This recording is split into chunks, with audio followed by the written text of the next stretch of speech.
Hi అండి, అందరికి నమస్కారాలు. నిన్ననగా 8వ తారీఖు రోజు మధ్యాహ్నం 2 గంటల నుంచి 3 గంటల మధ్య లోపల నా షాప్లో దొంగతనం జరిగింది. నాది వచ్చేసి షాప్ వచ్చేసి పూజా స్టోరు. పూజ ఐటమ్ దొరుకుతాయి మొత్తం అన్నీ మా దగ్గర. ఇది వచ్చేసి షాప్ అడ్రస్ వచ్చేసి మనకు బస్ స్టాండ్ దగ్గరలో government degree college and mandal office పోయే రోడ్లో సిటీ సెంటర్ మల్టీ స్పెషల్ ఆపోజిట్లో ఉంటుంది. నిన్న మధ్యాహ్నం 2 నుంచి 3 గంటల మధ్యలో నేను లేను షాప్లో, మా వైఫ్ ఉంది.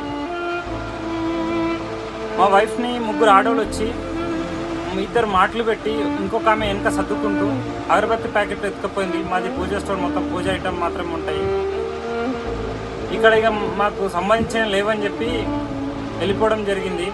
సీసీ కెమెరాలు మా దగ్గర లేవు.